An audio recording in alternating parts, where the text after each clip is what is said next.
Sinopsis filem Hikayat Merung Mahawangsa. Filem ini berkisarkan pengembaraan Merung Mahawangsa yang menjadi pengawal kepada putera Empire Rom. Putera Rom iaitu putera Marcus Caprinius meminta pertolongan Merung Mahawangsa mengiringi putera Rom ke Langkasuka yang untuk berkahwin dengan seorang puteri Cina yang cantik dari dinasti Han. Perkahwinan di antara putera Rom dan puteri dari negara Cina ini adalah mahu menyatukan dua empayar terbesar dunia pada masa itu.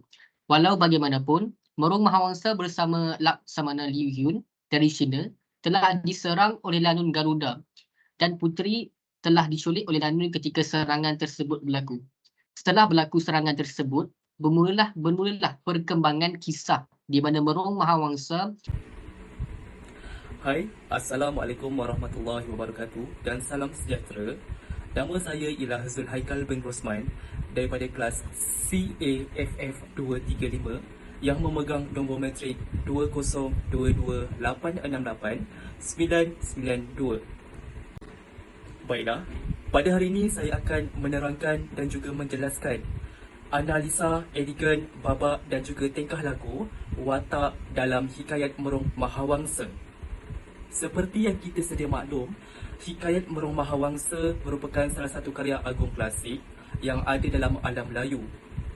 Karya ini telah menunjukkan ciri-ciri yang boleh dianggap salah satu sejarah yang perlu diketahui oleh masyarakat, khususnya masyarakat Melayu. Penghasilan Hikayat Merung Mahawangsa memperlihatkan perkembangan susur galur mengenai keturunan Raja-Raja Kedah dengan jajahan takluknya. Dalam filem Merung Mahawangsa ini, terdapat beberapa watak dan juga perwatakan yang menarik yang dapat dijadikan contoh dan juga pengajaran dalam kehidupan seorang manusia. Contohnya seperti watak Merung Mahawangsa, watak putera Marcus Caprinius dan juga watak puteri Meng Li Hua. Antara watak utama yang terdapat dalam Hikayat Merung Mahawangsa ialah Merung Mahawangsa merupakan seorang yang penuh dengan disiplin dan juga strategi dalam melakukan sesuatu perkara demi mencapai hasrat yang diinginkan dan ingin dicapai. Sebagai contoh yang dapat diketengahkan ialah baginda mempunyai perancangan yang sistematik dan teratur ketika memerlukan pelayaran dan ketika menghadapi serangan burung nakoda dan menempatkan anandanya sebelum pulang ke Rom. Selain memiliki sifat disiplin dan juga strategi yang tinggi dalam diri beliau, Merung Mahawangsa juga merupakan seorang yang bertanggungjawab dalam menjalankan tugasnya dengan penuh dedikasi terhadap anandanya.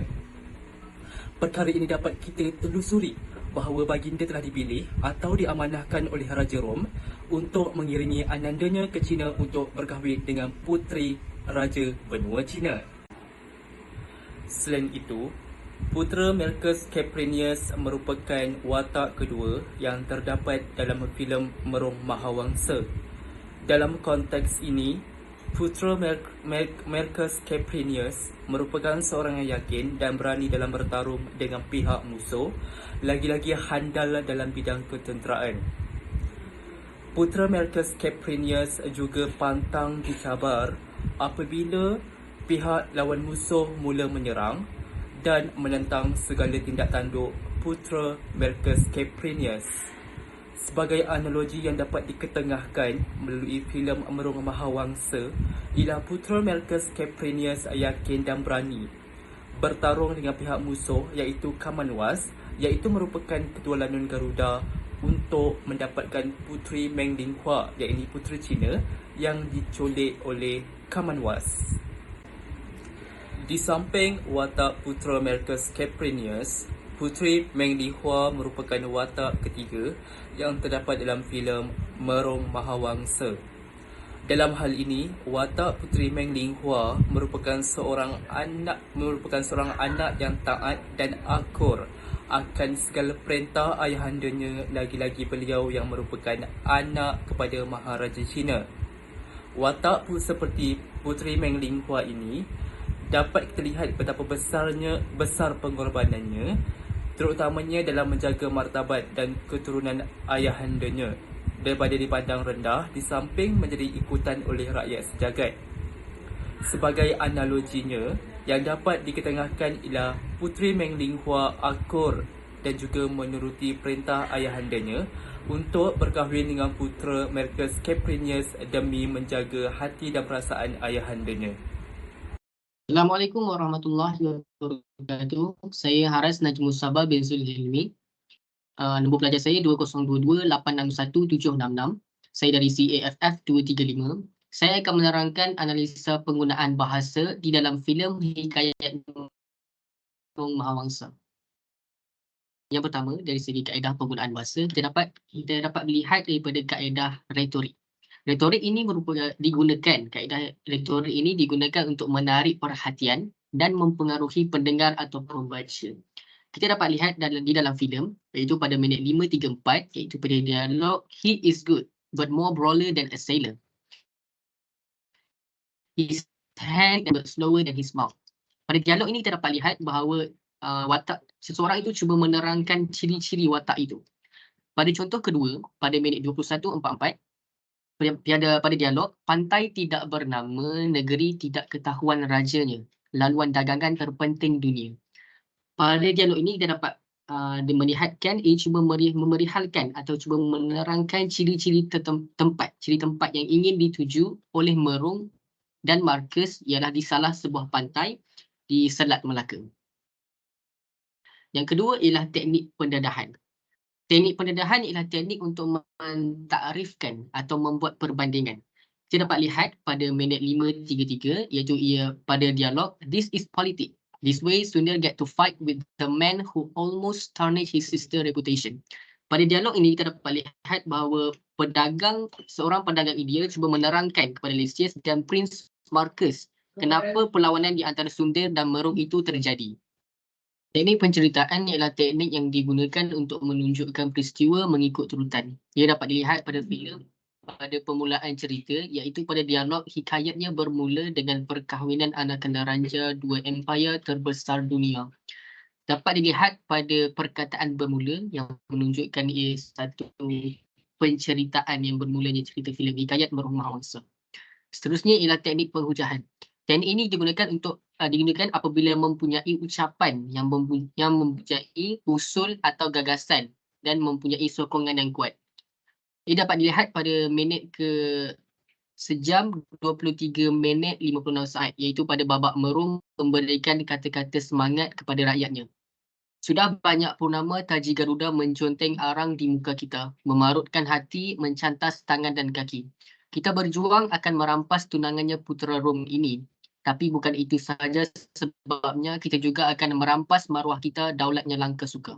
Bukan sahaja daulat hamba, tapi daulat tanah kita semua." Jadi pada ayat ini merupakan satu gagasan atau usul yang diusulkan oleh Murung Mahawangsa yang mendapat sokongan selepas Murung mengatakan, "Hamba lebih rela mati dari hidup sebagai abdi hamba kepada ketakutan dan keganasan binatang-binatang itu. Demi maruah dan kesejahteraan negara kita, marilah bersama kita tebas perjuangan bangsa." Dan selepas Murung mengatakan dialog ini, ia mendapat sokongan yang kuat oleh rakyatnya. Terusnya kita dapat melihat dari kaedah penggunaan bahasa, iaitu kaedah pragmatik. Kaedah pragmatik ialah cabang ilmu linguistik yang mengkaji makna. Yang pertama ialah pantun. Pantun merupakan penggunaan bahasa dalam hubungan yang sebenar. Jadi pada pantun ini yang dapat dilihat yang banyak diulang banyak kali di dalam filem tersebut. "Sampai masa tibanya waktu, redup hati kaum berdua. Ada dua jasad bersatu, hidup mati jadi bersama." Jadi pada pantun ini, pada mulanya Murung memahami bahawa ia merupakan satu pantun perkahwinan atau percintaan di antara dua insan. Namun sehingga berakhirnya filem itu, Murung mula menyedari dan memahami bahawa makna sebenar pantun ini bukan sahaja melibatkan percintaan manusia, tetapi cinta akan bangsa, agama, tanah dan tanah air. Seterusnya ialah perumpamaan. Perumpamaan ialah peribahasa yang memperkatakan sesuatu maksud atau tujuan dengan membandingkan dengan perkara yang lain. Pada minit ke-45, 39 saat, "Jauhari juga yang mengenal manikam." Ia merupakan dialog Pak Kesum Peribahasa ini bermaksud hanya orang yang bijak sahaja dapat melihat sesuatu benda atau perkara. Pak Kesung menggunakan perumpamaan ini bahawanya dia mengenal atau memahami ataupun sudah mengetahui bahawa merung merupakan orang yang ditunggu dan dicarinya selama ini. Seterusnya ialah bidalan. Bidalan merupakan susunan kata-kata umum yang mempunyai teladan, perbandingan dan pengajaran. Ia dapat dilihat pada minit 26, 3 saat, iaitu harimau pun tidak memakan anaknya. Ia yang dikatakan oleh Laksamana. Bidalan dari Cina ini bermaksud tidak ada ibu bapa yang sanggup membuat anaknya terluka. Simpulan bahasa. Simpulan bahasa merupakan rangkai kata yang telah tersimpul dengan susunan yang khas. Ia dapat dilihat pada filem itu pada minit 2:52 saat. Ia pantun simpulan bahasa ini merupakan bagai telur di hujung tanduk dan menconteng arang. Bagai telur di hujung tanduk, ia bermaksud pada keadaan itu, putera Marcus dalam keadaan yang bahaya dan berada dalam keadaan yang genting serta sulit, dan kerana lambat untuk berjumpa dengan Maharaja Cina untuk majlis perkahwinan tersebut. Dan simpulan bahasa menconteng arang pula, ia menyebutkan bahawa ia menconteng arang di muka Maharaja Cina, iaitu memalukan Empayar Cina kerana putera Marcus lambat sampai ke destinasi yang ditujunya. Seterusnya ialah kiasan asal, dan ini merupakan yang terakhir. Kiasan asal yang menggunakan sesuatu yang lain sebagai perbandingan tersebut. Ia dapat dilihat pada minit ke-1:17 saat, iaitu bila dialog penuh gegak gempita seperti bertempiknya raja. Ia bermaksud kiasan bahawa riuh rendah yang terjadi seperti menjeritnya seorang raja yang kemarahan. Pada contoh kedua, pada minit ke-3, kiasan ini sampai merah Laut India. Ia menunjukkan bahawa betapa dahsyatnya yang akan terjadi jika terjadinya perang di antara timur, iaitu Empayar Cina, dan barat, iaitu Empayar Rom. Assalamualaikum dan salam sejahtera. Nama saya Batrisha Izani binti Mahadi. Nombor pelajar saya 2022-464014 dan saya daripada CAFF 235. Saya akan menerangkan bahagian adat, resam dan budaya yang terdapat dalam filem Hikayat Merung Mahawangsa. Sebelum saya menerangkan isi-isi yang dianalisa dalam filem ini, saya akan menjelaskan maksud adat, resam dan budaya dahulu. Adat resam didefinisikan sebagai suatu aturan dan cara hidup yang merangkumi segala tingkah laku, kepercayaan dan sebagainya yang diamalkan oleh sesuatu masyarakat. Budaya pula adalah suatu cara hidup yang berkembang dan dimiliki bersama oleh sebuah kelompok orang dan diwariskan dari generasi ke generasi, dan ia terbentuk dari banyak unsur yang rumit, termasuk sistem agama dan politik, adat istiadat, bahasa, perkakas, pakaian, bangunan dan karya seni. Antara adat resam dan budaya yang terdapat dalam filem Hikayat Merung Mahawangsa adalah perbezaan adat perkahwinan antara Cina, Melayu dan Rom. Adat perkahwinan masyarakat Cina sama seperti adat perkahwinan masyarakat Melayu yang mempunyai adat merisik, meminang dan bertunang sebelum melangsungkan perkahwinan. Namun berbeza dengan perkahwinan kerajaan Rom di zaman purba, yang mana perkahwinan diatur oleh kedua-dua pihak keluarga sebagai tanda perjanjian sama ada untuk memperluas tamadun atau kuasa. Seperti dalam filem Hikayat Merung Mahawangsa, saat adegan ketika putera Rom datang ke Langkasuka untuk berjumpa dengan puteri China dari dinasti Han. Tujuan perkahwinan mereka adalah untuk menemukan dua tamadun besar dari negara timur dan barat. Yang kedua adalah tentang budaya pemakaian sebelum kedatangan Islam. Pakaian masyarakat di Langkasuka pada zaman sebelum kedatangan Islam seperti yang ditunjukkan dalam gambar. Pakaian bagi kaum wanita di bahagian atas tubuh mereka terdedah, manakala sebahagian kaum lelaki pula tidak berbaju. Secara jelas, kita dapat lihat pemakaiannya tidak mengikut syariah Islam. Hal ini kerana filem Hikayat Merung Mahawangsa adalah tentang sejarah di Langkasuka, iaitu sebuah kerajaan Melayu Hindu-Buddha yang mana majoritinya bukan dari agama Islam.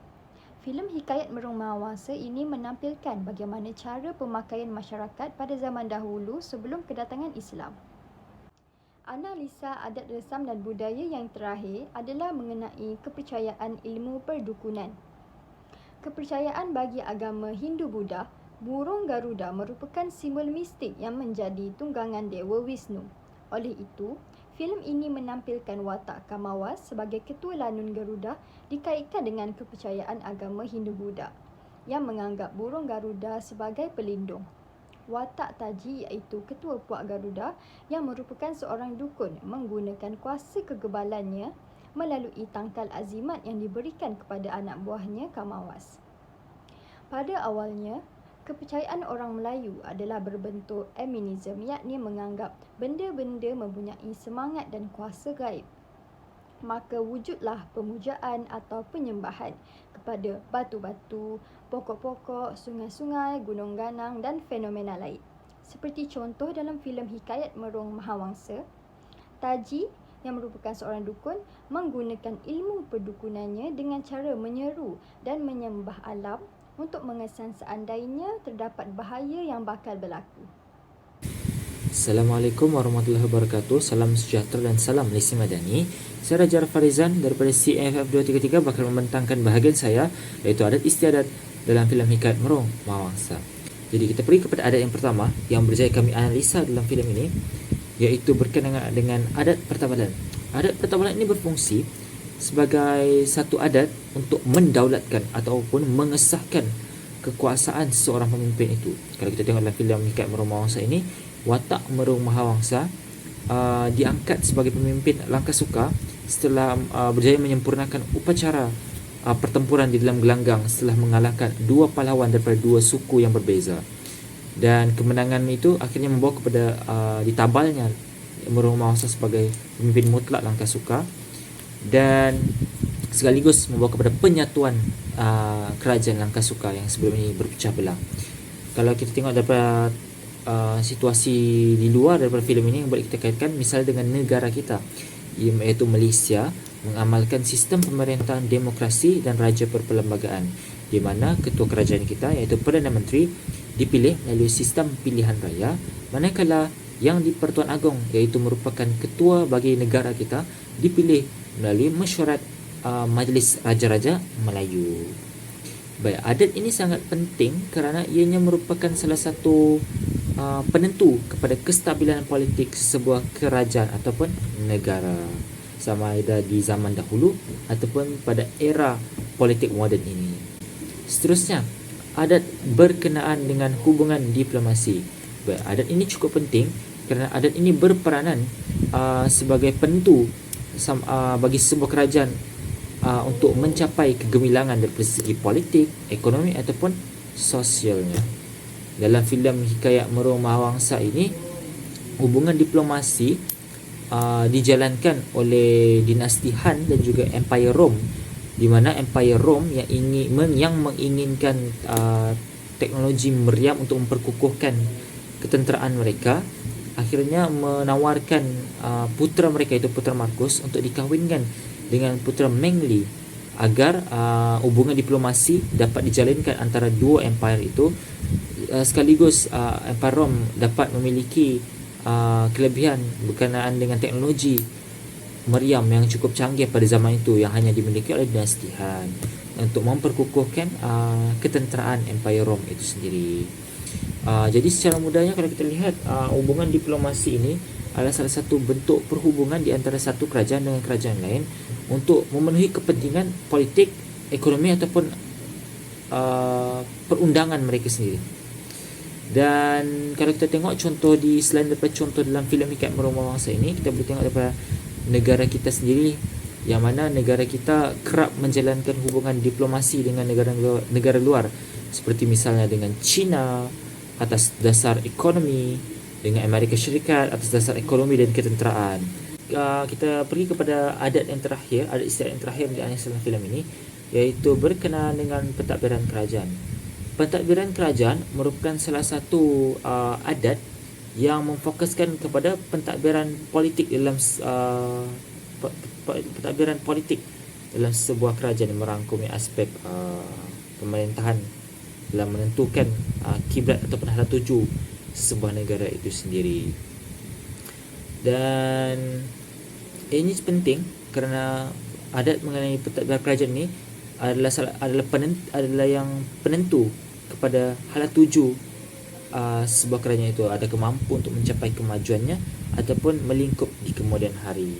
Dan adat ini bergantung kepada siapakah pemimpin itu sendiri. Sekiranya pemimpin itu bijak untuk bermain dengan adat ini, maka insya-Allah sebuah kerajaan itu akan mencapai kegemilangannya. Misalnya seperti kita lihat dalam filem Hikayat Merom Mahawangsa itu sendiri, watak Merom Mahawangsa dengan kebijaksanaannya, dengan kepimpinan karismanya untuk memimpin Langkah Suka, akhirnya Langkah Suka berjaya disatukan dan sekaligus mampu menjadi kuasa yang boleh menggugat Puak Geroda, yang mana kalau kita lihat dalam filem ini, sebelum Merom Mahawangsa menjadi pemimpin Langkah Suka, Puak Geroda sering menindas Langkah Suka yang sebelum ini berpecah belah menjadi dua kampung. Namun dengan jiwa kepimpinan Merom Mahawangsa itu, akhirnya Langkah Suka berjaya disatukan dan mampu untuk menyerang dan menekan Puak Geroda itu sendiri. Bismillahirrahmanirrahim. Assalamualaikum warahmatullahi wabarakatuh. Nama saya Muhammad Adib Ikhwan bin Zaudin. ID pelajar saya 2022-862116. Saya bertanggungjawab untuk menerangkan nilai-nilai yang terdapat di dalam cerita Hikayat Merom Mahawangsa.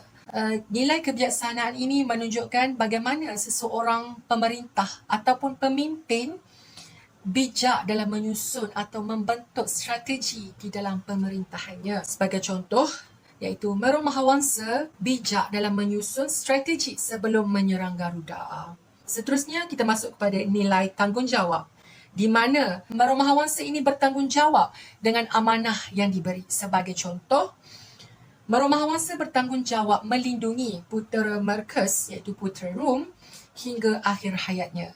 Pada masa yang sama, Merom Mahawangsa juga seorang yang bertanggungjawab kerana Merom Mahawangsa ini telah diberi amanah oleh Raja Rom bagi mengiringi anaknya untuk berjumpa ataupun untuk bertemu dengan puteri Cina di benua Cina atas urusan perkahwinan. Yang ketiga iaitu nilai ketaatan, di mana rakyat yang mempunyai hati yang taat kepada Merom Mahawangsa dengan setia pada arahan yang diberikan, sentiasa mengikut dan juga dengar kata Merom Mahawangsa. Yang keempat iaitu nilai keberanian, di mana Merom Mahawangsa ini seorang yang berani dalam menentang musuh, iaitu menentang Garuda dan juga pengikut-pengikut Garuda. Di sini dapat dilihat bahawa apabila Merom Mahawangsa berjaya menumpaskan atau mengalahkan tentera ataupun puak Garuda sehingga ramai yang mati. Dan ketuanya sendiri juga iaitu Garuda juga mati di tangan Merom Mahawangsa. Nilai yang terakhir iaitu nilai kesepakatan. Ini di mana dapat dilihat apabila pada situasi yang akhir iaitu berlakunya sebuah peperangan yang besar, tentera Cina dan juga tentera Rom bersepakat saling bersatu padu untuk menolong Merom Mahawangsa bagi melawan dan juga menewaskan Garuda dan juga puaknya. Di situ dapat dilihat kesatuan dan juga kesepakatan yang ada pada mereka. Hai dan salam sejahtera. Nama saya Muhammad Aris. Nombor matriks 2022819194 dari CAF 233. Pada bahagian ini, saya akan menerangkan topik berkaitan isu berbangkit dalam filem Hikayat Merom Mahawangsa. Isu yang terkandung adalah penggunaan bahasa Melayu klasik dalam kehidupan seharian. Dalam filem ini, kita dapat lihat terdapat 3 bahasa yang digunakan oleh sebahagian watak, seperti bahasa Melayu, Cina dan Inggeris. Bahasa merupakan suatu sistem komunikasi yang digunakan oleh masyarakat untuk berhubung sesama sendiri. Setiap negara mempunyai sistem bahasa mereka yang tersendiri. Selain komunikasi, Ia juga digunakan sebagai bentuk ekspresi diri dan identiti diri. Contoh dalam filem, Berong serta penduduk kampung menggunakan bahasa Melayu klasik dalam pertuturan mereka sebagai menunjukkan identiti mereka sebagai orang Melayu.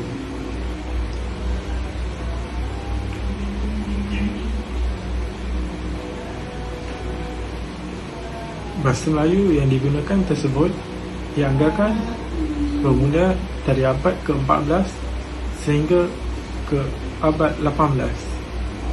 Dalam cerita, pantun ini dipilih kerana ia merupakan suatu seni dan bentuk hiburan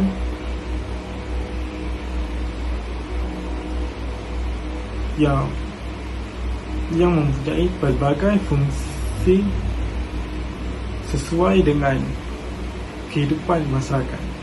Di dalam kesimpulan ini terdapat 7 elemen ataupun 7 poin yang saya akan terangkan. Yang pertama, filem yang mempunyai jalan cerita yang menarik di mana menceritakan tentang perjuangan dan terdapat unsur epik dalam filem tersebut yang menampakkan filem tersebut lebih mahal. Yang kedua, diadaptasikan daripada sejarah iaitu mampu mengangkat martabat nilai dan juga kualiti sejarah.